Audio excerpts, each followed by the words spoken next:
يقول الله سبحانه وتعالى: ولا تهنوا ولا تحزنوا وأنتم الأعلون إن كنتم مؤمنين إن يمسسكم قرح فقد مس القوم قرح مثله وتلك الأيام نداولها بين الناس وليعلم الله الذين آمنوا ويتخذ منكم شهداء والله لا يحب الظالمين.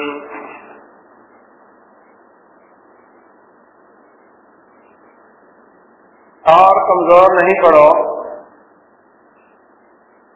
اور غم نہ کرو، آخر جیت تمہاری ہوگی اگر تم مومن ہو۔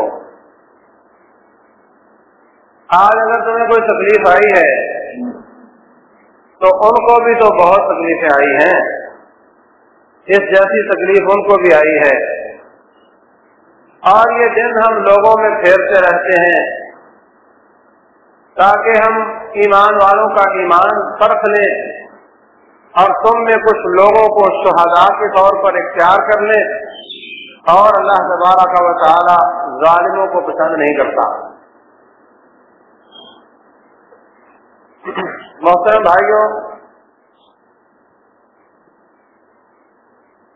اللہ تبارک و تعالی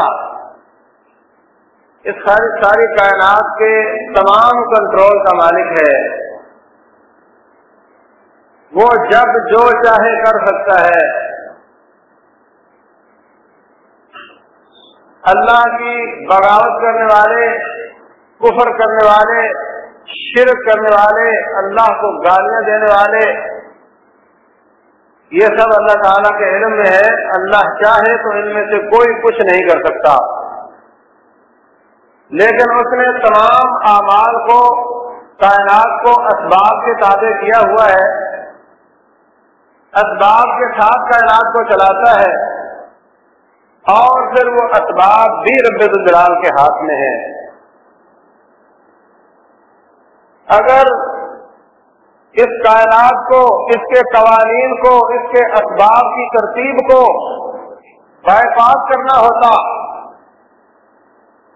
ڈائریکٹ کامیابیاں دینی ہوتی، ڈائریکٹ جنت دینی ہوتی، ڈائریکٹ فتوحات دینی ہوتی، تو اس کے سب سے زیادہ حقدار محمد رسول اللہ صلی اللہ علیہ وسلم۔ ان کو رب الجلال جنگوں میں جانے سے منع کر دیا ہوتا کہ ٹھیک ہے ہمارا قاعدہ تو یہی ہے، لیکن آپ چونکہ نہایت اعلیٰ شخصیت ہیں، آپ جیسا تو میں نے کسی کو پیدا ہی نہیں کیا، اس لیے وہ تیر جو کسی انسان کو لگ کر اس کی جان ختم کر سکتا ہے وہ آپ کو بھی لگ سکتا ہے، تو آپ تو نہایت قیمتی ہیں، اس لیے آپ مت جائیں، آپ کو خراش نہیں آنی چاہیے۔ ایسا نہیں ہوا، بلکہ اس کائنات کی مہنگی ترین شخصیت، اللہ کی مخلوق کی افضل ترین شخصیت محمد رسول اللہ صلی اللہ علیہ وسلم، ان کا ماتھا پھوٹ جاتا ہے، دانت ٹوٹ جاتا ہے، بے ہوش ہو کر گر جاتے ہیں، اور کبھی تاش میں پتھر کھا کھا کر بے ہوش ہو کر جوتا اپنے خون کے ساتھ جم جاتا ہے۔ نہ جانے اس میں کیا کیا حکمتیں ہو، لیکن ایک حکمت تو بالکل واضح ہے کہ 14ویں 15ویں صدی کے لوگ یہ نہ کہہ دیں کہ ان کی تو بات ہی اور تھی، ان پر تو باہر اثر نہیں کرتا تھا، ہم ان کی سیرت کو اپنا اسوہ کیسے بنائیں؟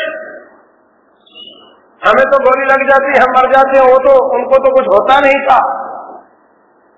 اس لیے نبی صلی اللہ علیہ وسلم کی سیرت میں ہمارے لیے نمونہ نہیں۔ اللہ اکبر۔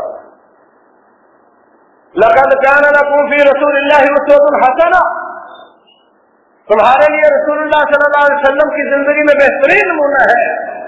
جاؤ 1400 سال پہلے سے لے کر آج تک اور قیامت تک کوئی ہاتھ کھڑا کر کے کہے کہ مجھے ایسی مصیبتیں آئی ہیں، میرے ایسے حالات ہیں کہ میرے لیے نبی صلی اللہ علیہ وسلم کی زندگی میں نمونہ نہیں ہے۔ تمہارے لیے سیرت بنانے کے لیے ان کو اللہ تعالیٰ نے اتنی آزمائشوں سے گزارا، اور ہم پھر ان کی سیرت پر عمل نہ کریں۔ ہمارے لیے سیرت بنانے کے لیے، اسوہ حسنہ بنانے کے لیے اللہ نے ان کو مشکل ترین پروسیس سے گزارا، اور ہم پھر ان کی سیرت پر عمل نہ کریں، کتنی ظلم کی بات ہے، کس قدر زیادتی کی بات ہے۔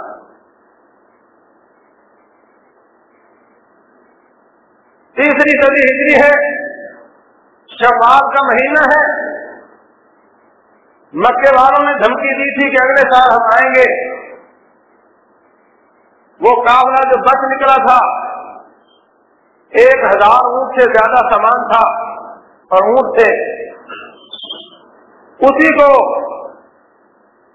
اپنے اخراجات کے لیے خاص کر دیا گیا،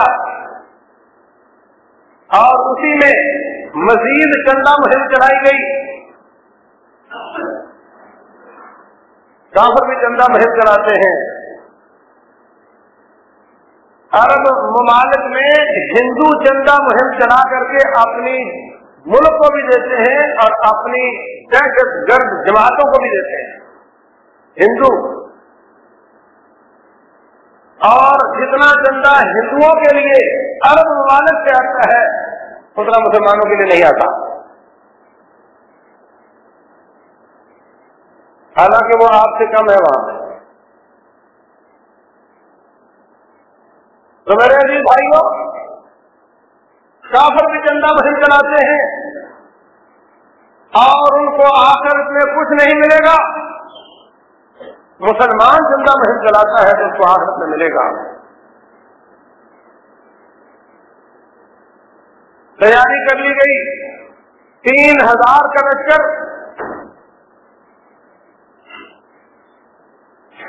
اور بہت زیادہ ساز و سامان،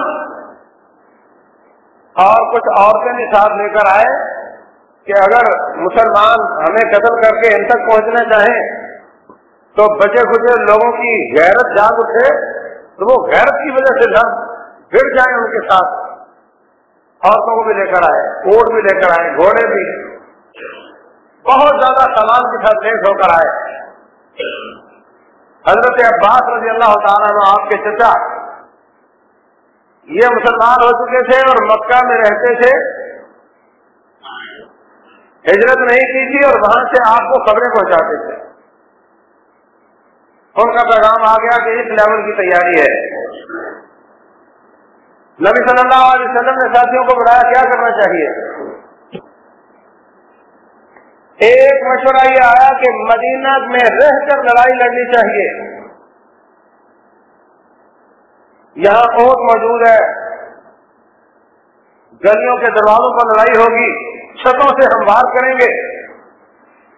عبداللہ بن ابی رئیس المنافقین کو بڑی بات پسند آئی، کہتا یہ بہترین مشورہ ہے، اس لیے کہ اس میں معلوم نہیں ہوگا کہ کون لڑا کون نہیں لڑا، سب گھروں میں بیٹھے ہوئے ہیں۔ دوسرا نقصان یہ ہوگا کہ کوئی منافق اپنی گلی سے کافروں کو داخل کر دے تو سارے کی ساری گیم خراب ہو جائے گی۔ کہتا یہ مشورہ بہت اچھا ہے۔ دوسرے ساتھی حمزہ بن عبد المطلب رضی اللہ تعالیٰ عنہ کہتے ہیں اللہ کے رسول صلی اللہ علیہ وسلم میں نے تو حلف اٹھایا ہوا، قسم اٹھائی ہوئی ہے کہ میں نے کافروں کا پیا پاچا کرنا ہے۔ میں تو اس دن کے انتظار میں تھا کہ وہ کب آتے ہیں، آج اللہ نے وہ دن دکھا دیا، اب ہم گھروں میں بیٹھے ہیں، ہم تو باہر نکل کر لڑیں گے۔ اور ساتھیوں نے بھی یہی مشورہ دیا۔ رسول اللہ صلی اللہ علیہ وسلم نے تیاری کر لی، 2 اکٹھی ضلع پہن لی، آپ نے سر پہ کھود چڑھا لی، نکلے تو جن لوگوں نے بہت زور دیا تھا، کہنے لگے ہم نے زیادتی کی ہے، ہو سکتا ہے نبی صلی اللہ علیہ وسلم کے پہلے مشورے میں برکت زیادہ ہو،